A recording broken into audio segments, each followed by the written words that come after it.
स्वागत है आप सभी का खबर विहार 24 चैनल पे। मैं सिद्धार्थ और मेरे साथ है हमारे सीनियर जर्नलिस्ट खबर विहार 24 के विवेकानंद यादव जी, जो कि आज आप लोगों को मुद्दाओं पे बताएंगे जिसपे कि तीसरे चरण में वोटिंग हो। जैसा कि हम लोग जानते हैं कि पहला चरण और दूसरा चरण का चुनाव हो चुका है और तीसरा चरण का चुनाव जो कि 74 सीटों पे होने वाला है वो 7 नवंबर को होने वाला है और उनपे किस किस मुद्दाओं पे वोट पड़ेंगे वो हमें आज विवेकानंद यादव जी बताने वाले हैं। तो सबसे पहले मैं आपसे पूछना चाहता हूं कि इस तीसरे चरण में मतदान का मुद्दा क्या है?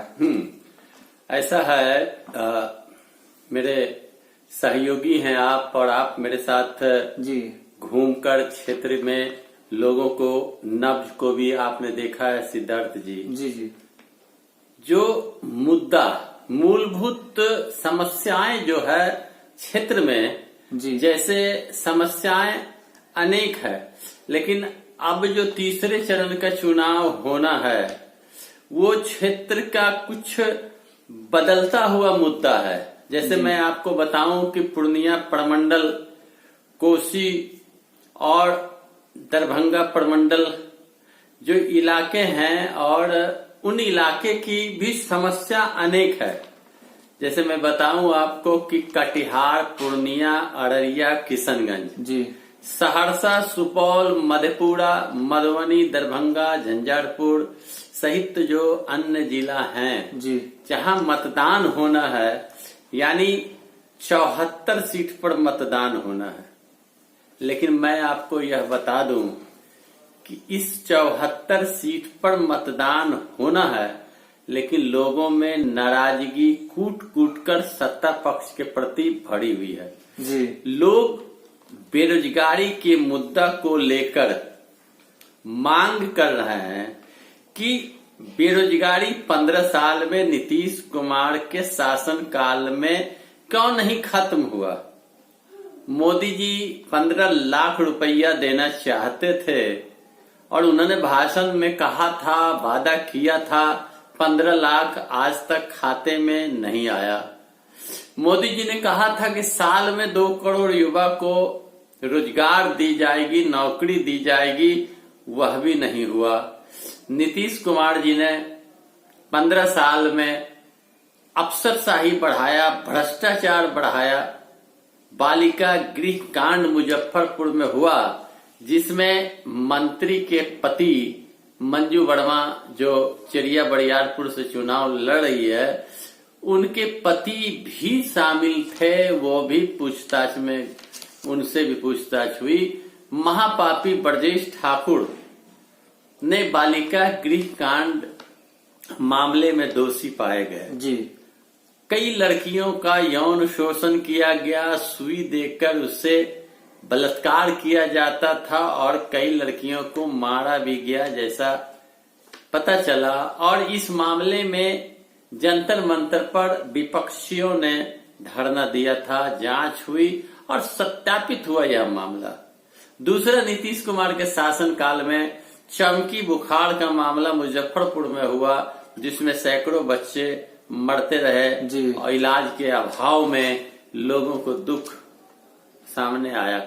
तीसरी बात मैं बताऊं कि भागलपुर में सृजन घोटाला में करोड़ों करोड़ गबन हुआ, लेकिन आज तक संतोषजनक किसी भी प्रकार की कार्रवाई नहीं हुई।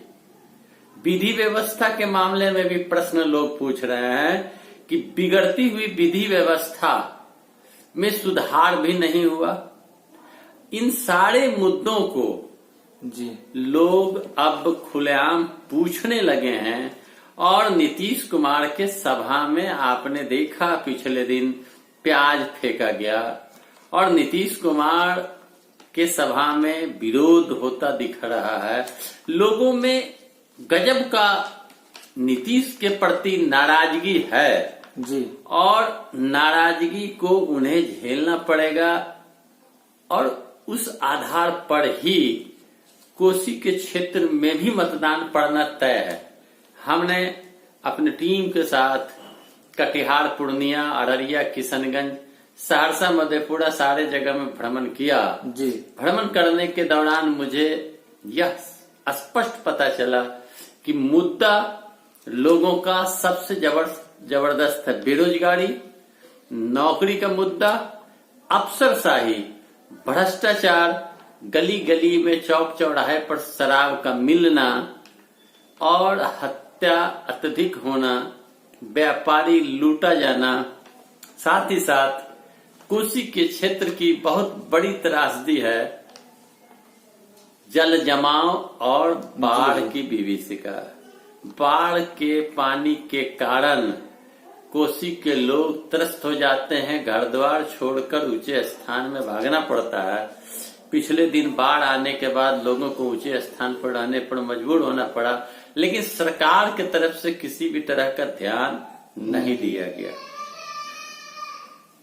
हम लोगों ने देखा कि 2019-2018 में भी बाढ़ आया था और बहुत भयानक बाढ़ आया था, लेकिन सरकार ने अगले आने वाले साल मतलब कि 2020 में बाढ़ जो आया उसके लिए सरकार ने कोई भी पहले से तैयारी नहीं करके रखे थे। तो ऐसा है कि सरकार जुमले की सरकार है, सरकार कागजों पर घोषणा करती है, लेकिन जमीनी हकीकत कुछ और है। बाढ़ आने से पहले किसी भी तरह की कोई भी तैयारी नहीं करी जाती है, न नाव की व्यवस्था करी जाती है, न प्लास्टिक की व्यवस्था की जाती है, न सूखे भोजन की व्यवस्था की जाती है।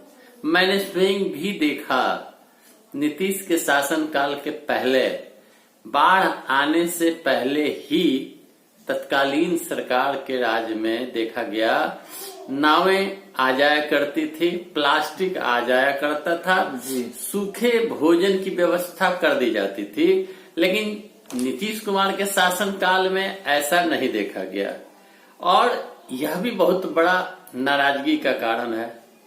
मैं आपको बताऊं सिद्धार्थ जी कि बड़बोलापन, अहंकार में चूर नीतीश की सरकार इन दिनों आम जनता के सवालों से घिर चुकी है।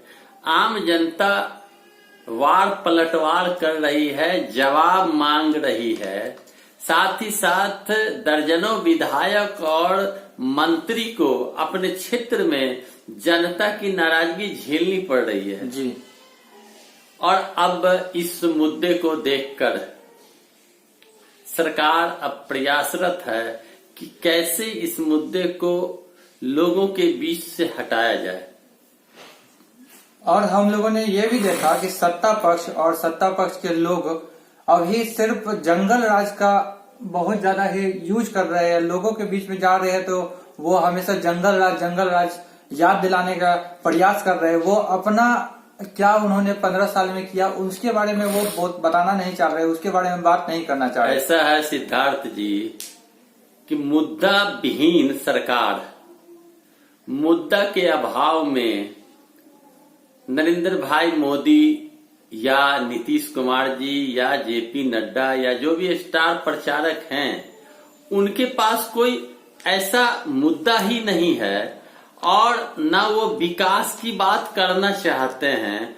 वो केवल लोगों को, चूंकि जो युवा वर्ग के लोग हैं जी, 15 साल पहले उनकी उम्र कम थी, 15 साल नीतीश का शासनकाल रहा, 15 साल पहले जंगल राज था या न था, यह प्रचारित करके युवाओं के दिमाग में भरना चाहती है सत्ता पक्ष के नेतागण कि 15 साल पहले जंगल राज था, लोग घर से नहीं निकल सकते थे, महिलाएं सुरक्षित नहीं थी, लोगों की हत्या हो जाती थी, लोगों का अपहरण हो जाता था, लोग सख्ते में रहते थे।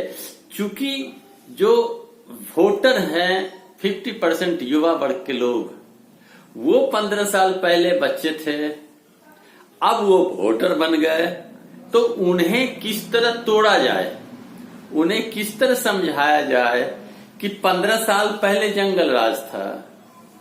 जबकि मैं आपको बताऊं सिद्धार्थ जी 15 साल पहले लालू प्रसाद यादव की शासन हुआ करती थी।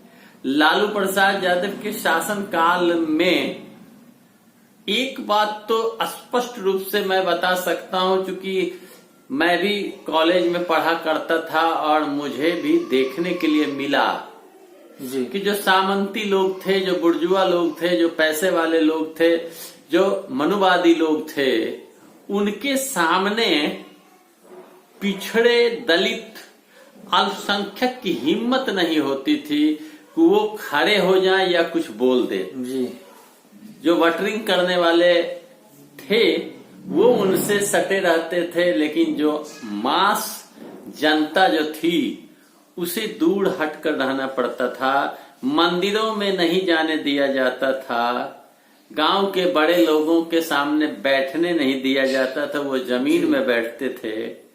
और हर क्षेत्र में कुछ व्यक्ति विशेष का कब्जा रहा करता था। जी लेकिन जब लालू प्रसाद यादव की सत्ता आई तो लालू प्रसाद यादव ने स्पष्ट किया कि सबको समान अधिकार मिले, सबको बोलने की आजादी हो और सबको सत्ता का भागीदार बनाया जाए और सारे लोग हर क्षेत्र में काम कर सकते हैं। 15 साल में पिछड़ों, दलितों, अल्पसंख्यकों में हिम्मत आई, जागरण आया। हर क्षेत्र में, चाहे वो व्यापार का क्षेत्र हो, वाहन का क्षेत्र हो, या ट्रांसपोर्ट का क्षेत्र हो, या नौकरी हो, या किसी भी तरह का ठेकेदारी हो, हर क्षेत्र में दलित, पिछड़े, अल्पसंख्यक का प्रवेश हुआ। और उस जमाने में पदाधिकारी जनता की बात को सुनते थे। पदाधिकारी को यह पता था कि मैं जनता का सेवक हूं, मुझे जनता की आवाज को सुननी है, जनता जो कहेंगे काम करना है। तो 15 साल पहले जंगल राज नहीं, समानता का राज था और समान अधिकार देने का राज था। लेकिन नए नवयुवक को मोटिवेट करने के लिए, भ्रमित करने के लिए लालू और लालू परिवार की बात करके उन्हें दिग्भ्रमित करने का प्रयास किया जाता है। जबकि आपको मैं यह भी बता दूं कि कई ऐसे युवक हैं, युवा वर्ग के लोग हैं जो स्पष्ट कहते हैं 15 साल के पहले की बात करने के बजाय नीतीश जी स्वयं अपने 15 साल का बात करें कि उन्होंने 15 साल में रोजगार का सृजन क्यों नहीं किया, उन्होंने नौकरी क्यों नहीं दी, उन्होंने भ्रष्टाचार को बढ़ावा क्यों दिया, बालिका गृह कांड क्यों हुई, सृजन घोटाला क्यों हुआ। जी और समान अधिकार के लिए लोग जब पदाधिकारी के पास जाते हैं तो पदाधिकारी नहीं सुनते, यहाँ तक कि विधायकों की भी पदाधिकारी के सामने नहीं चलती है। यह बिहार की दशा है जिससे लोग त्रस्त हो चुके हैं और लोग बौखलाहट में नफरत करने लगे हैं नीतीश कुमार से और नीतीश कुमार के सरकार से। मतलब कि जंगल राज सिर्फ एक मुद्दा बन के रह गया। बस। और वो लोगों को भय दिखा रहे हैं। हाँ। नए वोटरों को भय दिखा रहे हैं कि अगर आप लोग आरजेडी का सत्ता पे लाते हैं तो जंगल राज फिर से कायम हो जाएगा। क्रिएट किया जाता। ठीक बात बोलो। अब आप हम लोग को बताइए, श्रोतागणों को बताइए कि 1990 से पहले, मतलब कि लालू यादव के कार्यकाल से पहले बिहार की क्या दशा थी और लालू यादव के कार्यकाल में क्या दशा हुई। हाँ। क्योंकि जहां कभी भी हम लोग देख रहे हैं वहां पे लालू यादव और नीतीश कुमार के बीच में ही कंपैरिजन किया जा रहा है। हम लोग को ये नहीं बताया जा रहा है कि 1990 मतलब 1990 के पहले क्या स्थिति थी बिहार की, ये आप हम लोग को बता दीजिए। हाँ, मैं आपको बता दूं और श्रोतागण भी सुन रहे होंगे, स्पष्ट बताऊं कि 1990 के पहले जी लोगों को पूर्ण रूपेण आजादी नहीं थी। लोग सामंती लोगों के सामने घुटने टेके हुए थे और आम लोग, जो गरीब तबके के लोग थे, उन्हें 1990 के पहले वोट भी नहीं दिया जा रहा था, देने दिया जाता था। उन्हें वोट देने से पहले ही समझा दी जाती थी कि फलां को वोट देना है वरना तुम्हारे गांव में तुम्हें रहने नहीं देंगे। 1990 के पहले वोट देने की आजादी लोगों को नहीं थी, जिसके कारण जो पिछड़ों का क्षेत्र था, दलितों का क्षेत्र था, अल्पसंख्यकों का क्षेत्र था, वहां सामंती लोग डरा धमकाकर वोट लेके जीत के विधानसभा लोकसभा जाते थे। लालू यादव के शासनकाल में उन दबे कुचले लोगों को वोट देने का अधिकार दिलाया। उन दबे कुचले लोगों को कहा गया कि मंदिर में जाकर पूजा करो, तुम्हें कोई नहीं रोक सकता। और 90 के पहले जिस प्रकार की कुरीतियां थी, जिस प्रकार अंधविश्वास था, जिस प्रकार का डर का मंजर कायम था, उस मंजर को हटाने का काम लालू प्रसाद यादव ने किया। तो इस जो तीसरी चरण के चुनाव होने वाली है, इसमें किस पार्टी का जगह पलड़ा भारी होगा? देखिए, यह तो मतदाता का अधिकार क्षेत्र है। मतदाता मत का प्रयोग करेंगे 7 नवंबर को, और 74 विधानसभा सीट यानी तीसरे चरण का मतदान होना है। दावे बड़े बड़े किए जा रहे हैं। मोदी जी और योगी जी वोट का ध्रुवीकरण करने के चक्कर में लगे हुए हैं।